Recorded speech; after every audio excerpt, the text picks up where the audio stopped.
Welcome back to the Gentleman's Gazette. In today's video, we'll discuss two implements for making your clothing look its best, irons and steamers, the pros and cons of each, and which might be best for you.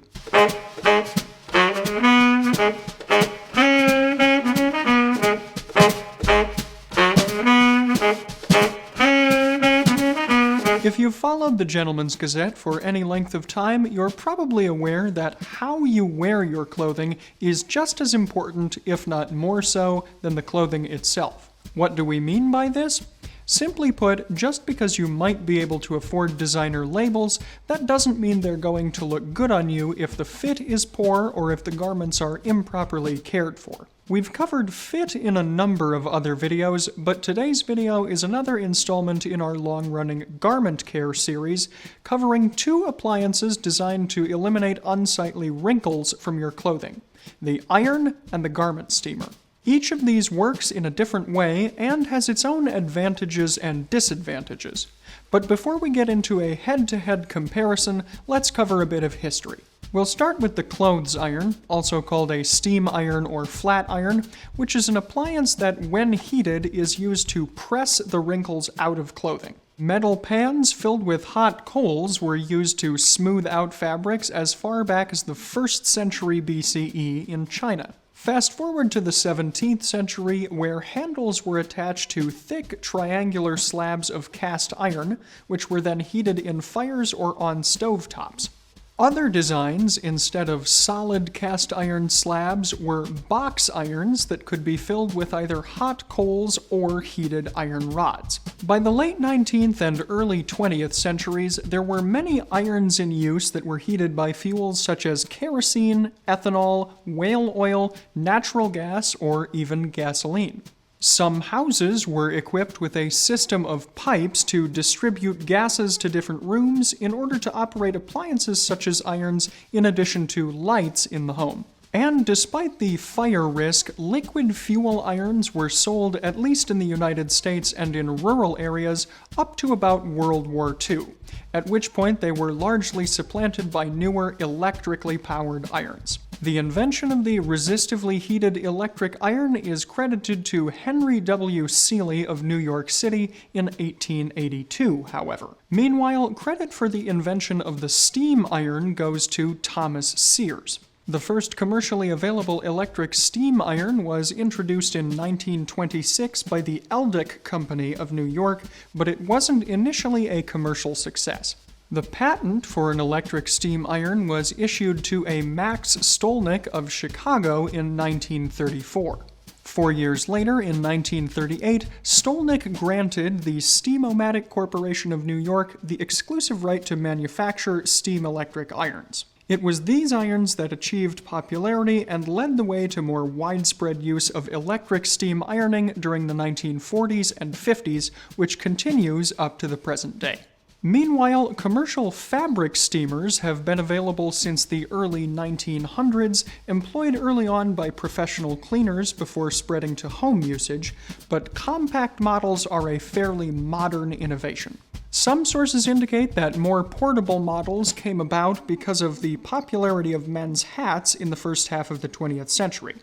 At that time, many people used a tea kettle to steam out wrinkles in their hats or to re-block them, but garment steamers made this job much easier. Today's fabric steamers come in 3 basic sizes: the commercial floor models used at dry cleaners and manufacturing plants, the mid-sized models for home or small businesses like tailors, and the most recent evolution, which would be the mini steamers used for quick touch-ups and for travel. There's our historical section out of the way. With that said then, how does each appliance work more specifically? Again, starting with the iron, most domestic irons typically range in operating temperature between 250 degrees Fahrenheit, which is 121 degrees Celsius, to about 360 degrees Fahrenheit, or 182 degrees Celsius.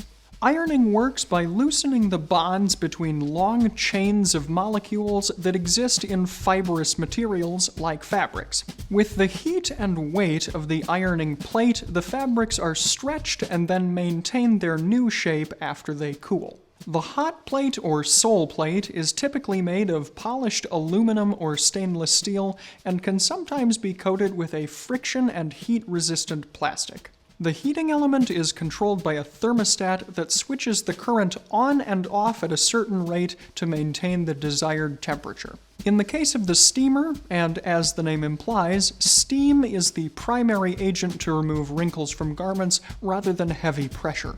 The steam, sometimes along with slight pressure from the steamer's surface, relaxes the fiber of a garment rather than flattening it.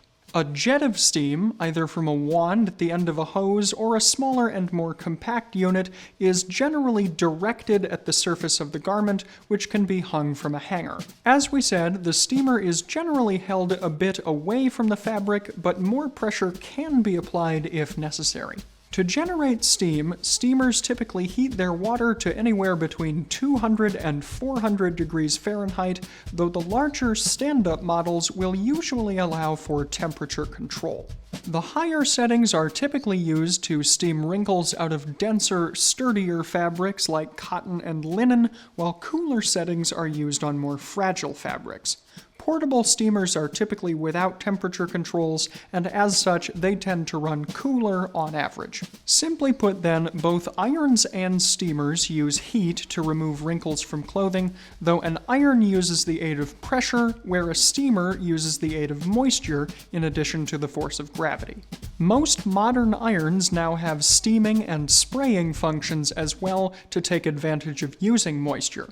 But this doesn't mean steamers are obsolete. Far from it, in fact. So those are the general mechanics of each of these two appliances. Now let's cover the pros and cons. An iron is going to provide a crisp and clean finish overall and will be more efficient than steaming on heavy and durable fibers and weaves like linen, wool, and denim. It's ideal for any garment in need of a sharp crease, like dress pants for instance, and should also work well on dress shirts. An iron will also provide greater control and precision, given that you'll be able to easily maneuver the solid plate rather than the more random dispersal that steam will provide. In terms of drawbacks, irons are easy to use on smooth fabrics and large expanses of fabric, but they're going to be trickier on things like sleeves, pleats, and curved surfaces. There are workarounds for this, of course, such as using things like a tailor's ham or a sleeve board, but this is obviously going to require extra equipment. On that note, though, be sure to watch our video on essential ironing materials, as well as our series on how to iron different kinds of garments.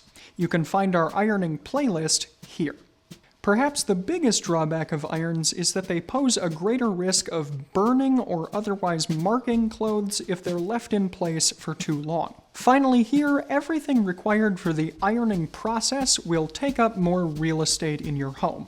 Not just because of the accessories we just mentioned, but also because of the ironing board. While you can get away with placing a towel over a flat surface like a table in a pinch, having a true ironing board is of course ideal. And while most ironing boards can be folded and stored, the fact of the matter is that all of your ironing equipment is still going to take up a bit of room. Meanwhile, steamers work especially well for heat-sensitive materials like silk and synthetics, as well as delicate materials like wool, velvet, and corduroy. With that said though, steamers do have the ability to remove wrinkles from almost any kind of fabric with a minimal risk of scorching. They're ideal for freshening up items between washes, and they do well with garments where an iron would be more unwieldy, like structured jackets. The newer, portable-sized steamers, while not necessarily as powerful as their stand-up counterparts, are ideal for travel as well. Also, most steamers are easy to use.